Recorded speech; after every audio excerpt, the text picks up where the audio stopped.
waa mar kale iyo barnaamijkeeni talo dhakhtar oo aynu ku soo qaadan doono xanuunka gaaska loo yaqaan.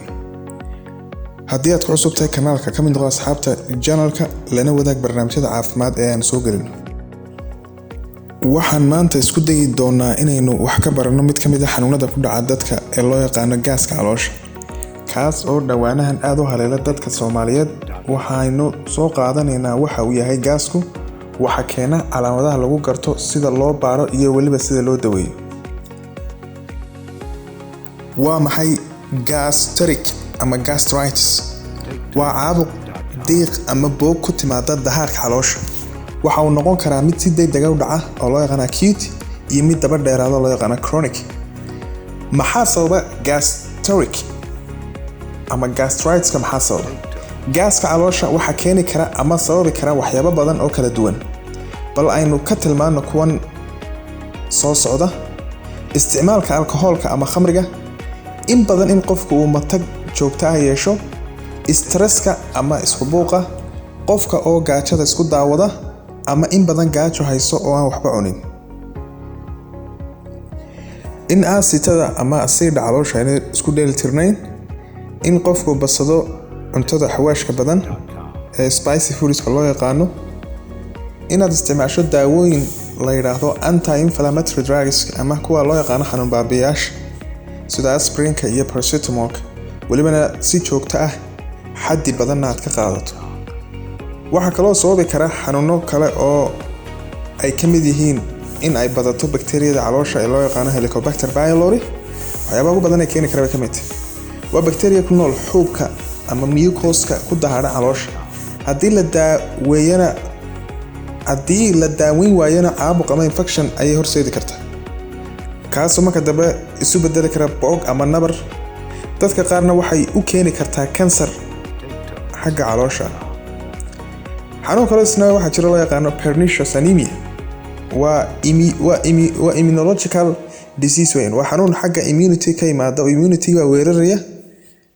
waa mid ka mid ah noocyada dhiig la'aanta, waana dhiig la'aan timaada marka calooshu weydo waxyaabihii dabiiciga ah ee u baahnayd inay si sax ah u soo nuugaan ama ay u burburiyaan fitamiinka loo yaqaano B12. waa autoimmune oo difaacii jirkeena ayaa wuxuu weeraraya maxay mucoskii caloosha ay lahayd. waxyaabaha kale ee keeni kara waxaa ka mid ah in maadada loo yaqaano bile-ku ay dib ugu noqoto caloosha. infectionno ayaa keeni kara, ay ugu horeyso bakteeriyooyinka ama viruska.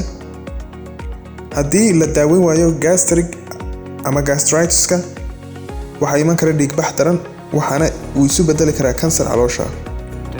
calaamadaha lagu garto waxaa ka mid ah yalalugo ama lalabo, matag, laabjeex iyo matag dhiig la socdo. inuu soo noqnoqdo xanuun xagga caloosha sidii nabar oo kale, caloosha oo dibirta, appetite xumo ama cunno xumo, iyo miisaanka oo yaraado. sidee lagu garan karaa ama lagu aqoonsan karaa magaca cudurka iyo astaanta saxda ah? waxaa la sameeyaa baaritaan kaasoo lagu ogaan karo inuu jiro gaas iyo in kale. waxyaabaha loo diro waxaa ka mid ah in la eego oo loo diro imaging like upper endoscopy. waa qalab afka kamarad ku leh kaasoo bukaanka afka laga geliyo ilaa caloosha, waxaana u hubiyay in caloosha ay leedahay wax caabuq iyo nabar ah. baaritaan dhiig oo loo yaqaano blood test. waxaa la hubinayaa in unugyada dhiigga cascas uu ku yar yahay bukaanka, oo ka mid ah astaamaha ama waxyaabaha uu keeni karo xanuunkan gaasku. in stool test loo sameeyo, fecal occult blood test loo yaqaano oo baaritaan saxaro ah. daaweynta ama la tacaaliddu maxay noqonaysaa marka la ogaado waxa sababay ama ahaato bakteeriya ama waxyaabo kale ahaatee? waxaynu kala saaraynaa daawada dhowr nooc. antibiotics in aynu u qorno haddii salmonella infection keenay oo kale, kaasoo meesha ka saaraya bakteeriyadii faraha badnayd ee la odhanayay H. pylori ama Helicobacter pylori. 3 dawo isla qaadanaysaa oo loo yaqaano amoxicillin, clarithromycin iyo metronidazole. tribal therapy baa loo yaqaanaa, ama tetracycline baa waxaad la qaadanaysaa maxay BBI ama proton pump inhibitors oo iyaguna aashitada yareynaysa. iyo sidoo kale waxaad qaadanaysaa daawooyin yareeya asiidha caloosha sidoo kale oo H2 blockers loo yaqaano like ranitidine, cimetidine and nystatin. sidee loo yareyn karaa khatarta gaaska? waxa uu u baahan yahay qof kastoo qaba xanuunka gaaska inuu qaato tallaabooyinkan. ama uu raaco talooyinkan qaado daawada gaaska adigoo la tashanaya shaqaale caafimaad qaado cunto bal leh ama gas leh ama diir leh waayo way yaraysaa xanuunkan mana keento oo ma badiso asii dhacloosha dawooyinka lagu qoranaya si fiican u qaadataa aad bay muhiim tahay cunadaada inaad ka ilaaliso waxyaabihii spicy foodska ahaa ama ha noqoto waxyaabihii kulkululaa ama dhanaanka ku badnaa ama saliidda badan lahaa aad baad mahadsantihiin la wadaaga asxaabta